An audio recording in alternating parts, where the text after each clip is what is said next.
Asan kita practically ketua minghan kita cingkol mingin kesin sedang berkata cing ni kata nakalai tiap hari sa kanor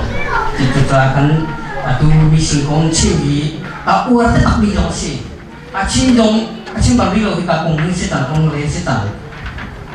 misi kong ni cingak kati nasi laut kema kong setiap kanti lai ini ka kalau apa ni sih ko selain pasien ni atu hi acang azah di awak misi lai di rumah nak ngekong anti lupa kan misi kong cing ni kamak kasih ringgau Kalau tu, aku ini pasien ni cinta tak cinta, tapi kalau ini kecinta misi,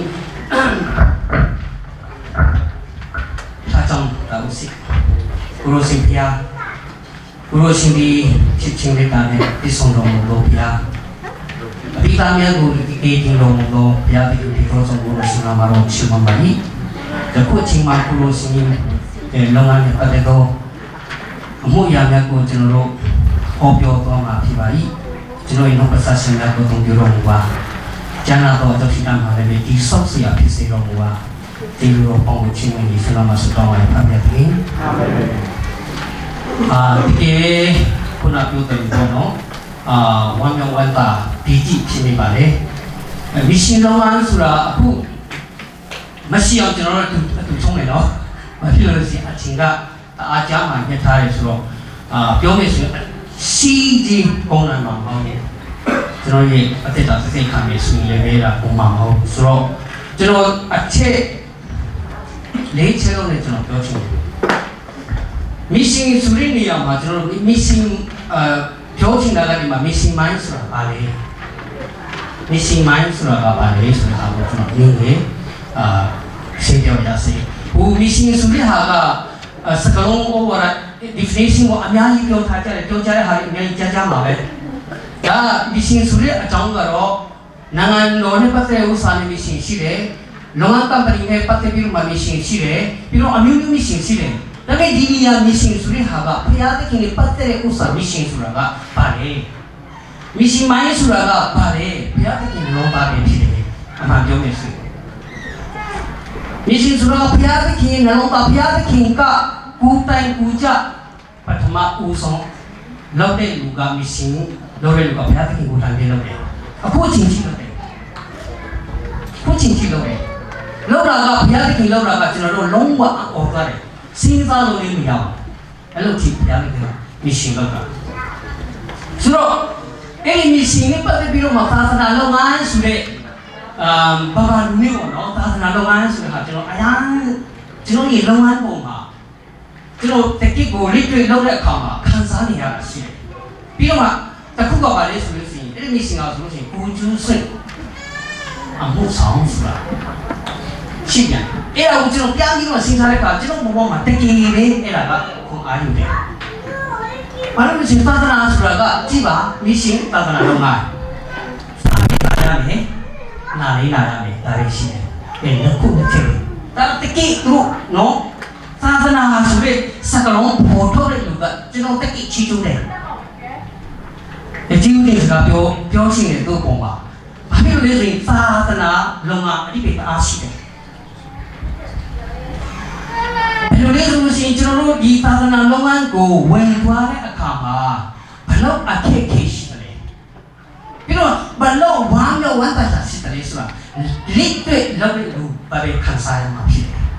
레이트 노벨가 칸사 야마 마호바 울로죠 마비오마바 주로 저리 마도아 기원어 제발 책 같이가 시레 에시아야 칸지 저 시마 저로 내란 자자리 잡히바네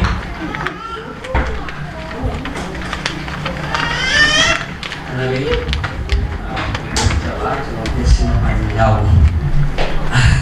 Surah kerja bisnis cak isaya kanji cak ini sima tepan pawara piaga ngadi abitus ku selek yamin ngado apo abi tu tua me do mutai guna cari ngaga ajeno sibari ajeno ku seret dong ba ku sawi iro teman watu kaji di sima si bilu kyo le suli sing niya matano ta check yung pachite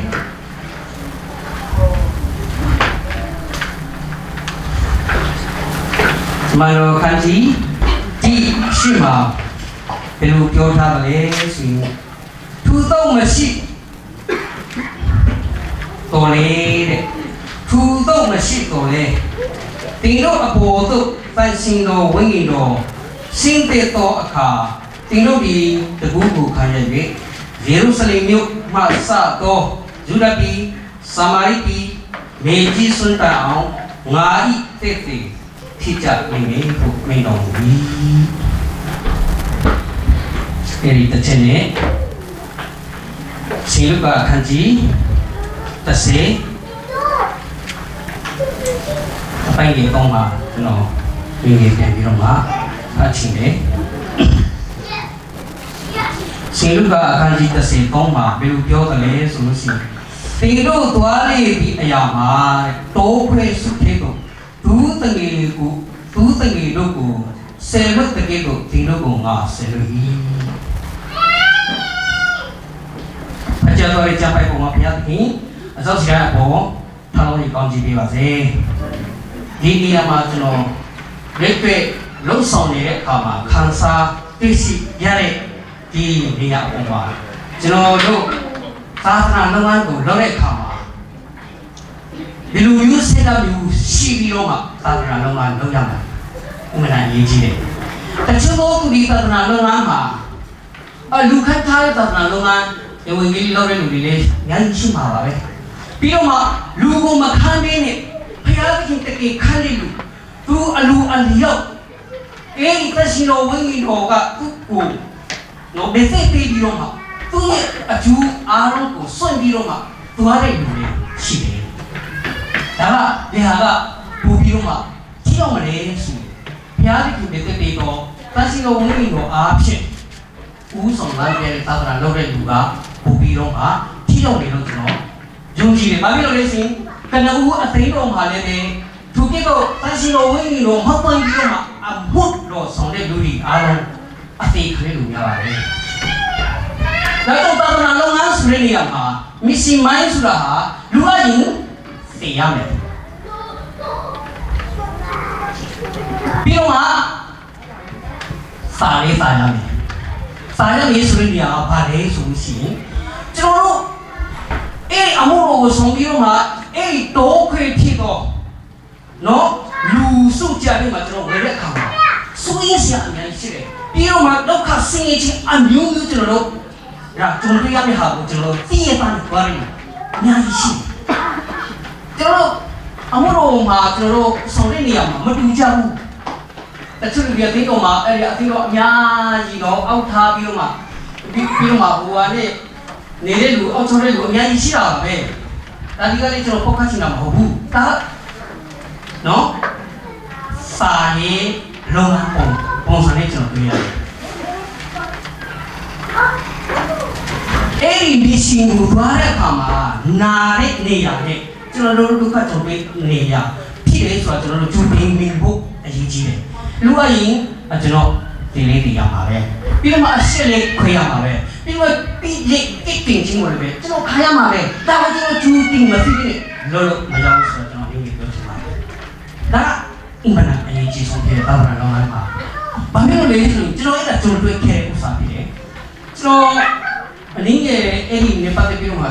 ပြောမယ်ဆိုလို့ရှိရင်သံဃာမှာအသိတော်များကြီးရှိတယ်အသိတော်ကြီးကြီးမားမားကြီးရှိတယ်တိထူးချွန်တဲ့လူတွေရှိတယ်တိဝါပတ်ထူအောင်ထူရတဲ့လူတွေရှိတယ်တိအဟောပေါ်တဲ့လူတွေရှိတယ်ဒါပေမဲ့အဲ့ဒီနေရာကနေသာသနာလုပ်ငန်းမဟုတ်တဲ့နေရာနီးလေးပဲအမြဲရှိတယ်ကျွန်တော်တွားမှာပဲစေယူဇနာနဲ့ဟိုဖက်ကလဝေးတော့ငပီမတော့ပြ ပြီးတော့ညောင်းလေးပြီးတော့အဲ့ဒီနေရာမှာကျွန်တော်စားဖို့တော့ကထိနေသွားတယ်ပြီးတော့အခုကမော်တော်ဆိုင်ကယ်ကိုငါးပြီးမှပြန်သွားတယ်အဲ့ဒီအချိန်မှာဆိုလို့ရှိရင်ဘယ်သူမှမလာဘူးလေဘယ်သူမှဒီဘက်ကိုဒီလူဟာမျိုးစကားပြောရလို့မရှိဘူးလေယေရှုဆိုတာမသိဘူးဘာခရစ်တော်လေးဆိုတာလည်းမသိဘူးဘာလဲဘာလဲဆိုတာလည်းမသိဘူးကြားနေလို့ကြားနေဘူးအဲ့လိုပြောတဲ့အချိန်မှာကျွန်တော်အယောင်ဝဲတာတယ်ဘာဖြစ်လို့လဲဆိုရင်ဒီနေရာမှာကျွန်တော်ခြေပထမဆုံးချတဲ့နေရာဖြစ်ရဲဆိုတော့ကျွန်တော်အဲ့ဒါအကြောင်းပဲကောင်းယူပြီးပါတယ်ယေရှုနာမဖြစ်အဲ့ကျွန်တော်ပြောချင်တာကလည်းဆိုရင်အဲ့လူမျိုးသွားတဲ့အခါမှာနော်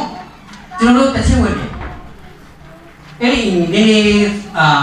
စားရိုက်ပေါ့နော်ဟိုတောရွာဆိုတော့အဲ့အချိန်မှာဆိုရင်နှစ်ထပ်တင်းပြီးမှတိုက်ကူလေးရှိတယ်အဲ့ဒီအမှုခဏတိခွန်ရောက်ဆိုပြီးသွားတဲ့အခါမှာဒီလိုမှကောင်းလည်းမသိဘူးလေပြောတာမင်းတို့ဘာလို့လဲမသိဘူးတဲ့မဟုတ်ဘူးသွားတယ်ငါလေးကိုသွားတယ်လူလုံးမရဘူးတာနေပြီးတော့အစော့ပလို့ဘူဖေးလေးပြနေဒီအဲ့ညမှာသွားပြီးတော့ခဏခူလို့ရတာတနေတအားခူလို့ရလေးလာပါဘယ်ကနေလာတယ်ကြောပြတယ်ကျွန်တော်အထုပ်ကြီးလေးလာလို့အခု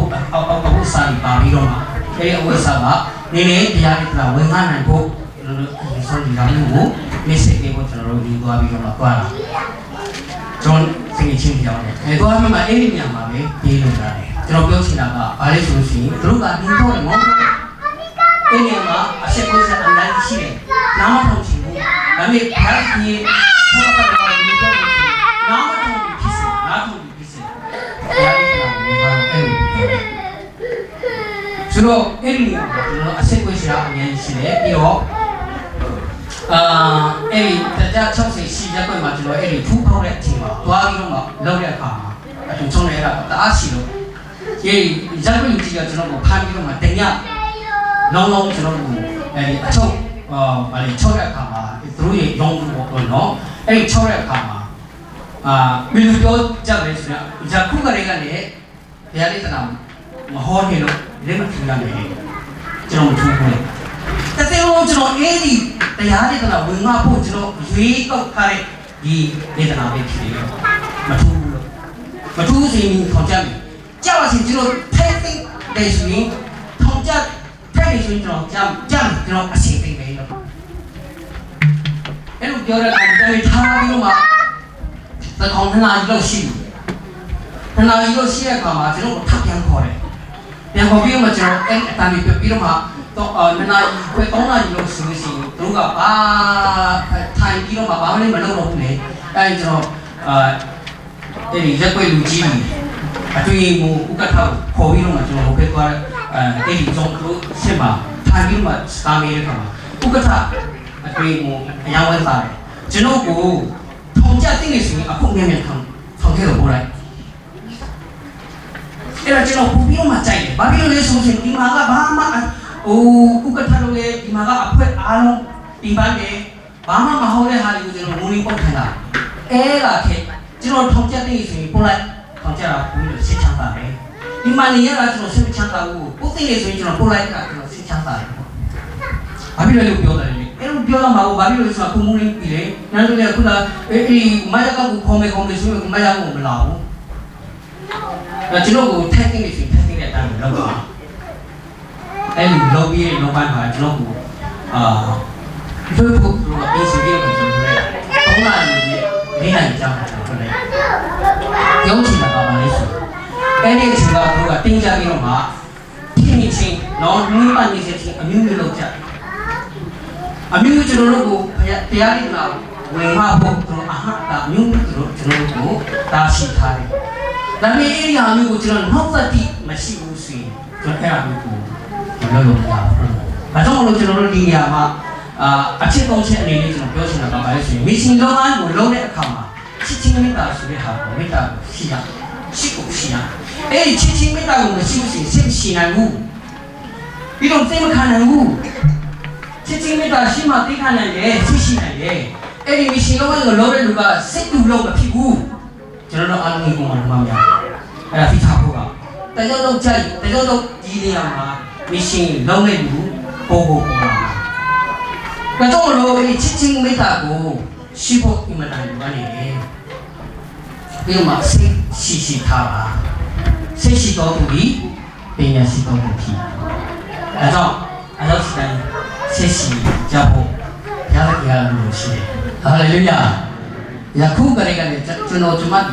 စိတ်ရှိတော့မယ်ဆိုတာအဲ့ဒါစိတ်ထဲမှာမွေးထားပါဒါပညာရှိဖြစ်ခြင်းကအားလုံးပညာရှိဖြစ်ခြင်းကဖြစ်ခြင်းရှိပါဟာလေလုယာဒါဘုရားသခင်လိုပဲလေဒါကြောင့်မလို့ကျွန်တော်တို့ဒီချစ်ချင်းကိုမေတ္တာရှိဖို့အမှန်တန်တယ်သာသနာ့လုံးဝသွားမယ်တိုးခွေးလို့နေအောင်သွားမယ်ချစ်ချင်းမေတ္တာမရှိလို့ဆိုရင်အဲ့ဒါကိုကျွန်တော်ပေးဆောင်လို့မရဘူးလုံးဝပေးဆောင်လို့မရဘူးသိဟန်လို့လည်းမရဘူးဟာလူတယောက်ကအမျိုးမျိုးကြီးလာနေတော့ကျွန်တော်သွားပြီးတော့တရားတိတန်ဝင်သွားပြတဲ့အခါနေလို့ချင်းဖျားပဲကျွန်တော်တို့ဗမာကြီးကဗမာပဲဘာမှမဆိုင်ဘူးဒီမှာမလာနဲ့ဒီလိုကတော့ဘာဆိုင်လို့လဲမလာနဲ့ပြောတယ်နော်အဲ့လိုပြောတယ်ခြေလေးမရှိဟာတော့မှကျွန်တော်တို့စကားပြောတော့လုံးဝနားမထောင်ပေးချင်ဘူးအဲ့လိုကချီပြီးတော့မှသာသနာ့လုပ်ငန်းကိုလုပ်ရတဲ့အခါမှာမေတ္တာရှိဖို့အမှန်တန်လိုအပ်တယ်ဆိုတာတစ်ချက်နဲ့ကျွန်တော်ပြောချင်တယ်ပြီးတော့မှဒုတိယအချက်အနေနဲ့ကျွန်တော်တို့ယုံကြည်ခြင်းမရှိရင်တော့ကျွန်တော်တို့ဒီကိုလုပ်လို့ရအောင်ယုံကြည်ခြင်းအများကြီးခြင်းအဲ့ဒီယုံကြည်ခြင်းထဲမှာကသစ္စာရှိဖို့ပဲသစ္စာရှိဖို့ဆိုတဲ့နေရာမှာလည်းเนาะကျွန်တော်တို့ဘုရားသခင်နှုတ်ကပတ်တော်ဝင်ဟာဘုရားဘုရားသခင်ကဘယ်လိုပြောလဲဒီမို့တဲ့အခန်းကြီးနေလေးမှာပါပြောတယ်အချင်းရှိပြီးဖြစ်စီမရှိပြီးဖြစ်စီဘုရားရဲ့တော့ဧဝံဂေလိတရားကိုဟောတော့ဒါကျွန်တော်တို့အမိပဲအချင်းရှိပြီးဖြစ်စီမရှိပြီးဖြစ်စီမူတော့နေသွားရမှာပဲမူနေဘူးရေးသွားရမှာပဲသွားရတယ်ဆိုတော့ကျွန်တော်အချင်းဖိထားတယ်အဲ့ဒီကိုသွားမယ်အဲ့ဒီအချင်းကိုကျွန်တော်နားမယ်အဲ့ဒီအချင်းဆွေးထားတဲ့အချင်းကမူတော့နေသွားတယ်နေဘူးရေးသွားတယ်ဘာဖြစ်လို့လဲအချင်းဆွေးထားပြီးသားအဲ့ဒါကိုကျွန်တော်ပြောချင်တာ fixer စီဖို့လို့လေဆိုတော့ဒါနောက်ကပတ်တော်ကိုကျွန်တော်ယုံကြည်ပြီးဆိုဘုရားသခင်ကိုယုံကြည်ပြီးဆိုရင်ယုံကြည်ခြင်းနဲ့ကျွန်တော်ဆောင်းလိုက်ဖို့ပါဘုရားသခင်အဲ့လိုရှိတယ်ပြီးမှနံပါတ်3အနေနဲ့ပြီးမှပြောချင်တာကရင်းရင်ချင်းတတိရှိဖို့ရင်းရင်ချင်းမရှိဘဲနဲ့သာသနာထူဖို့မရဘူးကျွန်တော်အဲ့ဒီနောက်တတိရှိကျွန်တော်ရှိတယ်လို့ကျွန်တော်ကြွားချင်တာမဟုတ်ဘူးเนาะအဲ့ဒါကျမ်းစာကယေရှုတတိကိုပေါ်ပြပေးတာဖြစ်တယ်။အဲ့ဒီယေရှုတတိကဘယ်ကနေလာလဲဘုရားသခင်ရှိကနေလာတယ်။သန့်ရှင်းသောဝိညာဉ်တော်ကနေလာတယ်။လူအနေနဲ့မလွယ်ဘူးအဲ့လိုမျိုး။အခုတော့ကျွန်တော်တမန်တော်ဝတ္ထုတွေကဘယ်လိုပြောလဲ။သန့်ရှင်းသောဝိညာဉ်တော်ရောက်လာသည့်အခါအဲ့လိုပြောတာ။တကူကိုခံရမယ်။တကူကိုရရှိရမယ်။အဲ့ဒီအချိန်မှာဆာမာရိပြည်တော်သူတို့ပြည်သွားပါအဲ့လိုပြောတယ်။ကျွန်တော်တရှိတော်ဝိညာဉ်တော်အစုံလေးနားမလည်ပြီးနေကျွန်တော်တို့မိရှင်ကိုသွားရှောက်တော့တာအဲ့ဒါရှောက်တော့တာခေါ်လို့ရတယ်ရှောက်လို့တယ်လို့ခေါ်လို့ရတယ်ရှောက်တော့တာအဲ့ဒါကဘာလို့လဲတချို့လူကလက်စားရချင်လို့လုပ်လို့ရှိတယ်ဟုတ်မလားလက်စားရချင်လို့လုပ်လို့ရှိတယ်ပြီးတော့လူကခံပြီးတော့မသွားရလို့ရှိတယ်ဒါလူကခံပြီးတော့မသွားရလို့အဲ့ဒါကျွန်တော်အပိတင်တာမဟုတ်ဘူးအဲ့ဒါခံရမှာပဲဒါခံရမယ့်ဥစ္စာဒါပေမဲ့အဲ့ဒီကမိရှင်မရှိသလားမရှိဘူးလားအဲ့ဒါအရင်ချင်းဘာဖြစ်လို့လဲဆိုရင်ကျွန်တော်တို့မရှိမှမရှိဘူးဆိုရင်အဲ့ဒီရင်းချင်းဆိုတာကျွန်တော်တို့ထဲမှာရှိမှာပေါ့ရင်းချင်းအမှန်အရေးကြီးတယ်ယေရှုခရစ်ကဘယ်လိုရင်းချင်းရှိတယ်လဲပတ်ရှင်တော်ဝိညာဉ်တော်ရဲ့ဘယ်စိတ်ခံပြီးမှရင်းချင်းအပြည့်အဝယေရှုခရစ်ရဲ့အဲ့လိုပဲနော်ဒါတော့ဘုရားသခင်ကကူတိုင်လောက်တာကဘယ်လိုရင်းချင်းအပြည့်အဝနဲ့အဲ့ဒီကဘာမီကြီးကိုထူဖော်ဖို့ရသူက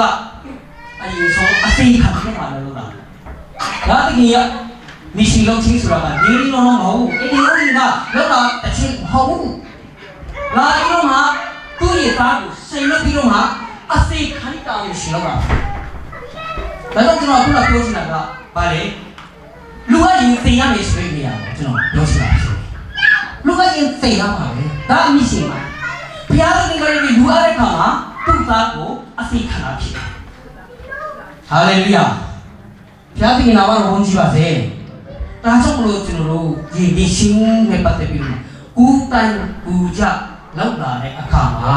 ကျွန်တော်တို့အဲ့ဒီမိုင်းကိုရှိဖို့မှန်တယ်လိုအပ်နေတယ်ဆိုတော့ကျွန်တော်ပြောချင်တာဖြစ်တယ်ဆိုတော့ဒီနေရာမှာကျွန်တော်တို့နံပါတ်4အနေနဲ့စွတ် တောင်းခြင်းဆိုတဲ့နေရာကိုအရေးကြီးဆုံးမရှင်လုံးဝမှာအရေးကြီးဆုံးဖြစ်တယ်မရှင်လုံးဝမှာဆုတောင်းခြင်းမပါဘဲနဲ့မရှင်လောလောမကြောက်ဘူးဆိုတော့ကျွန်တော်ပြောရည်ဘာပါဖြစ်လဲကျွန်တော်တို့ဘုရားသခင်စိတ်ဝင်မှုမရှိဘဲနဲ့မရှင်အခုနပြောတဲ့6လောက်ရင်ဘာဖြစ်သွားမလဲမရှင်တို့ကြလာခဲ့တချို့ပုဂ္ဂိုလ်မရှင်ပေါ်နေဆိုပြီးတော့မှတော့ဖိလိုက်နေသွားတယ်လူတွေအများကြီးရှိတာမရှင်ပေါ်နေသွားပြီးကိုစပီသွားပြီးဆိုပြီးတော့နောက်ဆုံးပြန်လာတဲ့အခါကျတော့ပိုက်ကြီးကြီးဆွဲပြီးတော့မှလာတဲ့လူများရှိလာတယ်ဟုတ်မဟုတ်လားတချို့လူတွေအဲ့လိုရှိကျွန်တော်ဘောက်ကချင်းလာမဟုတ်ဘူးအဲ့ဒါကျွန်တော်ကိုတွေ့နေတွေ့နားလည်းတွေ့မှာပဲကျွန်တော်တွေ့တာကိုပြောတာကျွန်တော်လည်းတွေ့သမားအမှန်ရှိတော့လည်းတွေ့သမားပဲဒါကြောင့်မလို့ကျွန်တော်တို့မရှင်ဆိုတာကဘာလဲလူအရင်ကျွန်တော်သိရမယ်လူအရင်အရှက်ခွေရမယ်လူအရင်ကျွန်တော်ကြည့်ရဲ့ပြီးတင်ချင်းကိုခါရမယ်ဒါကျွန်တော်တို့ဝိတ်တော်ကုန်တယ်အဲ့ဒီနေရာမှာကျွန်တော်တို့အဓိကဆူတောင်းခြင်းကကျွန်တော်တို့ကိုအောင်မြင်ခြင်းကိုပေးတယ်ဆူတောင်းခြင်းမှာပါပဲကျွန်တော်အောင်မြင်ခြင်းကိုရနိုင်ဘူးဒါကြောင့်မရှင်လုံးလိုက်ပါဆိုလို့ရှိရင်ဆူတောင်းခြင်းကိုအင်မတန်အရေးကြီးတယ်ဆိုတော့ကျွန်တော်ရဲ့နံပါတ်လေးချက်နေလေကျွန်တော်ပြောချင်တာဖြစ်တယ်ဒါကြောင့်လည်းအဲ့ဒီမရှင်လေးပတ်သက်ပြီးတော့မှကျွန်တော်အနေနဲ့ပေါ့နော်ကျွန်တော်နဲ့ခံယူချက်ပေါ့ကျွန်တော်ခံယူချက်အဲ့ဒီဘုရားသခင်ကျွန်တော်တို့ကိုချစ်ချင်းမိတာဆိုတဲ့နေရာမှာသူအသိပေးလို့ဒီအထက်ကျွန်တော်တို့မရှင်နော်လုပ်ပေးတဲ့ဘုရားသခင်ဖြစ်တယ်ဒါကြောင့်မို့ကျွန်တော်တို့ဒီလည်းပဲလူအရင်ကျွန်တော်တို့အသိခံရမယ်ဒါမရှင်မှဖြစ်တယ်ဒါကြောင့်မို့အဲ့ဒီနေရာမှာမရှင်လုပ်တဲ့လူကဘလို့ဖြစ်ခဲ့ဖို့သူတို့ကြောင့်တွေ့ခဲ့တယ်ကျွန်တော်တို့မသိဘူးလောက်မှသိတယ်အမျိုးတန်ခံရတယ်သူများအနှင်းလေးခံရတယ်သူများအပြိုးလေးခံရတယ်သူများကြည့်ပြီးတင်ချင်လို့ခံရတယ်ကျွန်တော်လုပ်ပြီးတော့သူဟိုလည်းပါအများကြီးရှိပြီဆိုပြီးတော့ကျွန်တော်ဝန်တာလိုက်တာတကယ်ဆုံးစီအဓိကဝန်တာဆုံးကဘယ်အချိန်လဲဆိုရင်လူတယောက်ပြောင်းနေတဲ့အချိန်ကဝမ်းမှုဆုံးဖြစ်တယ်ဘုရားသခင်နာမတော်ဝန်ကြည်ပါစေလူတယောက်ပြောင်းနေတဲ့အချိန်ဟာဘာပစ္စည်းဥစ္စာတွေမှာတန်းလို့မရတဲ့ဝန်တော်ချင်းကျွန်တော်ဘုရားသခင်ပေးထားတယ်လူတယောက်ကိုခင်စာယောကအေးအေးဒီဆိုကနေသူကပျောက်ဆုံးတဲ့အခါမှာသူကလုံးဝပြောင်းနေပြီဟာဆိုပြီးသူဝန်စားတဲ့ဥစ္စာကျွန်တော်ပြန်ပြတဲ့အခါမှာအေးဒီဝန်စားချင်းကဇနီးအချင်းမပြောင်းနိုင်ဘူးထာဝရပြောင်းနိုင်ပါလေမဟုတ်ဘူးအေးဝန်စားချင်းကဒါကြောင့်လို့သာသနာလုပ်ငန်းဆိုတာစာလေးစာရမယ်ဆိုတာကျွန်တော်ပြောချင်တာဖြစ်တယ်ပြီးတော့နာလေးလာရမယ်ဆိုတဲ့နေရာကနာသိနေရနာတဲ့ခါသိနေရမှာခါရတဲ့သိနေရလည်းသိရမယ်ဒါအမိရှင်ပိုင်းဖြစ်တယ်ဒါမှရှိပြီးကျွန်တော်မရှိရှောက်လို့တဲ့ဆိုရင်အဲ့ဒါနောက်ဆုံးမှာပါပြရမယ်အဲ့လိုပြရမှာဒါဒီလေးကျွန်တော်တို့စိုက်ထားဖို့ဒါကကျွန်တော်ပြောစီတာကအဓိကကဆူတောင်းခြင်းလေကျွန်တော်တို့မွေးထုတ်ဖို့ဆော်လန်တို့ဒီမှာတိုင်ပါဆူတောင်းခြင်းမှာပါတယ်ဒီလိုမျိုးနေရာမျိုးကျွန်တော်တို့ဘုရားသခင်ရဲ့အမှုတော်ဆောင်ခြင်းဆိုတဲ့နေရာမှာကျွန်တော်တက်နေတာမဟုတ်ဘူးဆိုတာအဲ့လိုပြောချင်တာဒီမကြောက်ကြပါနဲ့ပြောစီလာပါလေဆိုဖန်ရှင်တို့ဝိညာဉ်တို့တကူခါပြီးမှလှုပ်ချင်းပြီးရင်းရင်ချင်းတတိရှိနှုတ်တတိရှိရမယ်လုံတိချင်းအပြည့်ဝရှိရမယ်ချစ်ချင်းမိတာအပြည့်ဝရှိရမယ်ဆုတောင်းခြင်းအပြည့်ဝဖန်ရှင်တို့ဝိညာဉ်တို့ကပြေဆောင်မှပြန်နေမယ်ဒါကကျွန်တော်တို့ရဲ့တာဝန်ကျွန်တော်တို့ရဲ့ဝိမဟုတ်ဘူးဘုရားသခင်ရဲ့ဝန်တာဖြစ်တယ်ဆိုတာကျွန်တော်ပြောချင်တာဖြစ်တယ်ဒါကြောင့်မလို့ကျွန်တော်တို့ဘုရားသခင်ရဲ့နှလုံးသားဆိုတာမရှင်လုံးဝမှာအင်မတန်အရေးကြီးတယ်။အဲတော့ကျွန်တော်အနေနဲ့လုံးလေးဆိုရင်ကျွန်တော်ဘဝမှာမရှင်လုံးဝမှာပဲ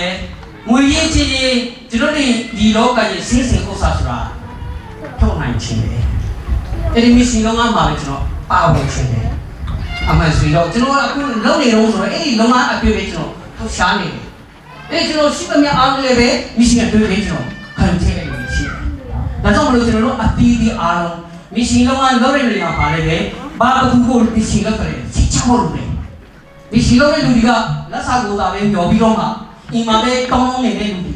မဟုတ်ဘူးဆိုတာကိုကျွန်တော်တို့သိထားဖို့လေလိုအပ်နေတယ်ဆိုတာကျွန်တော်ပြောချင်ပါတယ်။ဒါကြောင့်မလို့ကျွန်တော်အဲ့လိုမျိုးပြောချင်ပြီးစီဝဲလေးဖြစ်နိုင်တယ်ဒါမကုန်နိုင်ဘူးနောက်မှရှိရင်ကျွန်တော်ပြန်ပြောအောင်မယ်။ဒါအများကြီးကျွန်တော်ဖြတ်ထားအောင်မယ်။ဆိုတော့အဲ့ဒီရှင်နဲ့ပတ်သက်ပြီးတော့မှကျွန်တော်တို့ရေလူမျိုးစိတ်ထားမျိုးနဲ့ကျွန်တော်တို့ရှင်လုပ်နေဆိုရင်ဘုရားသခင်ကပဲတာဝန်ယူပြီးတော့မှ အောင်မြင်စွာကျွန်တော်အထီးပုံကိုခါစားမယ်ဆိုတာအနည်းငယ်ပြောချင်ပါတယ်ကျွန်တော်ဘုရားသခင်ကောင်းချီးပေးပါစေ